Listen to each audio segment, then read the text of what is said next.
Baik, bismillahirrahmanirrahim. Assalamualaikum warahmatullahi ta'ala wabarakatuh.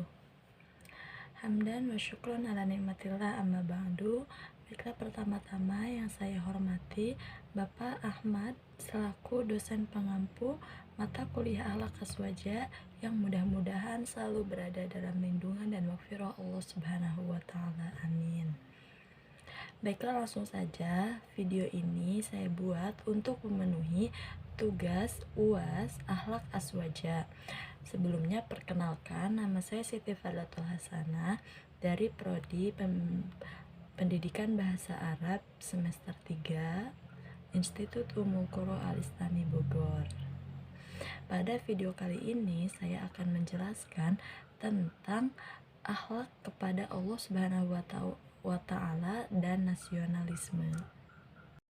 Baik, sebelum kita mempelajari akhlak kepada Allah Subhanahu wa taala, saya akan terlebih dahulu memaparkan apa itu akhlak. Akhlak merupakan salah satu ajaran pokok agama Islam yang harus dipegang oleh setiap muslim. Menurut Abdullah ibnu Umar, orang yang paling dicintai dan paling dekat dengan Rasulullah SAW pada hari kiamat adalah orang yang paling baik akhlaknya. Rasulullah SAW diutus ke dunia ini juga dengan tujuan untuk menyempurnakan akhlak manusia. Sebagaimana Nabi SAW bersabda, "Innama bu'itsu liutammima makarimal akhlaq." Sesungguhnya aku diutus untuk menyempurnakan akhlak. Hadis riwayat Ahmad dan Baihaqi. Hal yang dapat membedakan antara manusia dan hewan terletak pada akhlaknya. Manusia yang tak berakhlak sama halnya dengan hewan. Bedanya, kalau misalkan sekarang manusia itu pandai dalam berkata-kata. Nah, sejauh ini atau pada saat ini krisis akhlak terjadi karena sebagian orang tidak mau lagi mengamalkan tuntunan agama yang mengajarkan untuk berbuat baik dan meninggalkan perbuatan maksiat.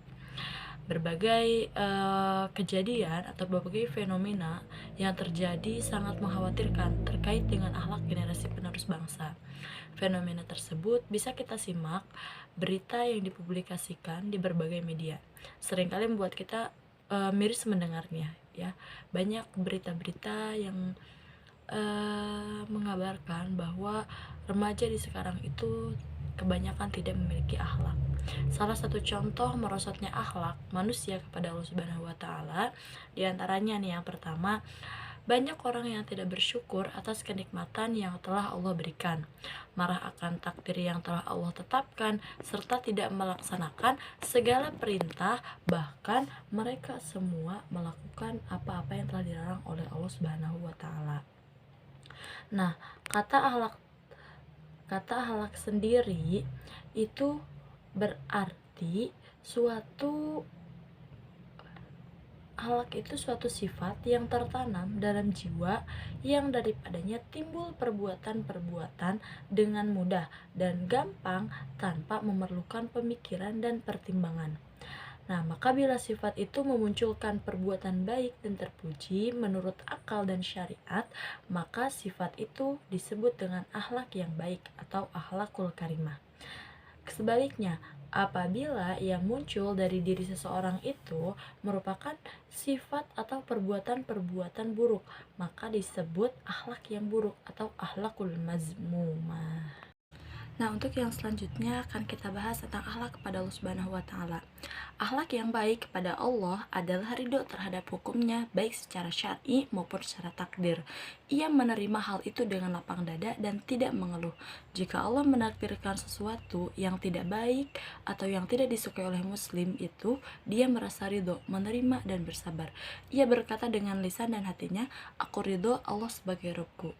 Jika Allah menetapkan hukum syar'i, ia pun ridho dan menerima. Ia tunduk pada syariat Allah Azza wa Jalla dengan lapang dada dan jiwa yang tenang. Nah, akhlak kepada Allah Subhanahu wa taala dapat diartikan sebagai sikap atau perbuatan yang seharusnya dilakukan oleh manusia sebagai makhluk kepada Allah sebagai Khalik. Nah, untuk yang selanjutnya, kita tuh kenapa sih harus berakhlak kepada Allah Subhanahu wa taala? Nah, di sini dijelaskan bahwasannya ada 4 alasan mengapa manusia perlu berakhlak kepada Allah Subhanahu wa taala. Di antaranya yang pertama, yaitu karena Allah Subhanahu wa taala lah yang telah menciptakan kita atau manusia. Dia yang menciptakan manusia dari air yang dikeluarkan dari tulang punggung dan tulang rusuk. Hal ini sebagaimana tertulis dalam firman Allah Subhanahu wa taala surat At-Thariq ayat 5 sampai ayat 7, yang artinya, maka hendaklah manusia memperhatikan dari apa dia diciptakan. Dia diciptakan dari air mani yang terpancar dari tulang sulbi atau tulang punggung dan tulang dada. Nah, maka dari itu kita sebagai umat muslim harus tunduk dan patuh atas segala perintah dan larangannya, karena Allah lah yang telah menciptakan kita. Itu yang pertama. Untuk yang kedua, karena Allah Subhanahu wa taala lah yang telah memperlengkap panca indera berupa pendengaran, penglihatan, akal pikiran dan hati serta anggota badan yang kokoh dan sempurna kepada manusia. Allah Subhanahu wa taala berfirman dalam surat An-Nahl ayat 78 yang artinya, "Dan Allah telah mengeluarkan kamu dari perut ibumu dalam keadaan tidak mengetahui sesuatu apapun, dan Dia memberikan kamu pendengaran, penglihatan, dan hati agar kamu bersyukur." Oleh karena itu kita harus bersyukur kepada Allah Subhanahu wa taala karena telah diberikan kenikmatan penglihatan dan pendengaran, karena tidak semua orang diberikan kenikmatan tersebut. Yang ketiga, karena Allah Subhanahu wa taala lah yang telah menyediakan berbagai bahan dan sarana yang diperlukan bagi kelangsungan hidup manusia, seperti bahan makanan yang berasal dari tumbuh-tumbuhan, air, udara, binatang ternak, dan yang lainnya. Sebagaimana Allah Subhanahu wa taala berfirman dalam surat Al-Jasiyah ayat 12 sampai ayat 13 yang artinya, Allah lah yang menundukkan laut untukmu agar kapal-kapal dapat berlayar di atasnya dengan perintahnya, dan agar kamu bersyukur. Dan Dia menundukkan apa yang ada di langit dan apa yang ada di bumi untukmu semuanya sebagai rahmat darinya. Sungguh dalam hal yang demikian itu benar-benar terdapat tanda-tanda kebesaran Allah bagi orang-orang yang berfikir. Nah, Allah memberikan kenikmatan akal kepada kita nih manusia untuk berpikir tentang tanda-tanda kebesaran Allah Subhanahu wa taala, memperhatikan dan merenungkan apa yang diciptakan di langit dan di bumi. Nah, alasan yang keempat yaitu karena Allah Subhanahu wa taala yang telah memuliakan manusia dengan diberikannya kemampuan daratan dan lautan. Sebagaimana Allah Subhanahu wa taala berfirman dalam surat Al-Isra ayat 70 yang artinya, dan sungguh kami telah memuliakan anak-anak cucu Adam dan kami angkut mereka di darat dan di laut, dan kami beri mereka rezeki dari yang baik-baik, dan kami lebihkan mereka di atas banyak makhluk yang kami ciptakan dengan kelebihan yang sempurna. Jadi itu alasan mengapa kita harus berakhlak kepada Allah Subhanahu wa taala.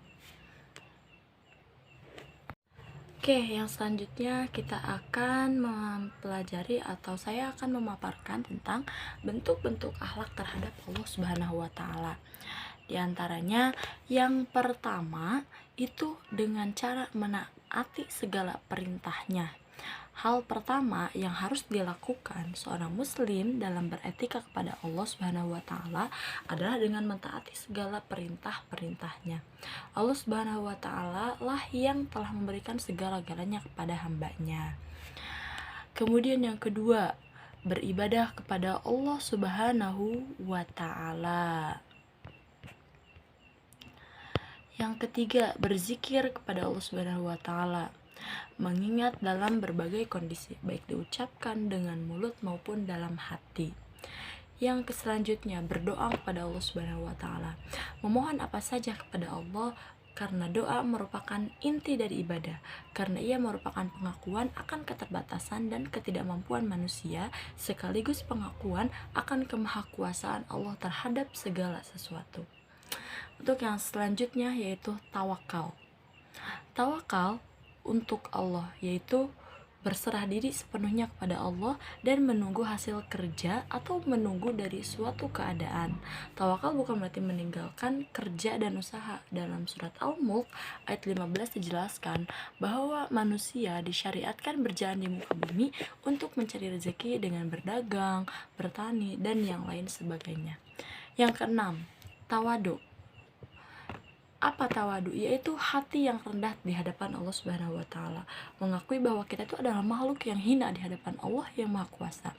Oleh karena itu, tidak layak jika hidup dengan angkuh dan sombong, tidak memaafkan orang lain dan pamrih dalam melakukan ibadah untuk Allah Subhanahu wa taala. Yang ketujuh, ridho terhadap ketentuan Allah Subhanahu wa taala. Nah, etika berikutnya nih yang harus dilakukan seorang muslim terhadap Allah Subhanahu wa taala adalah ridho terhadap segala ketentuan yang telah Allah berikan pada dirinya. Seperti ketika ia dilahirkan, baik dari keluarga yang berada maupun keluarga yang kurang mampu. Nah, di situ kita harus tetap bersyukur gitu.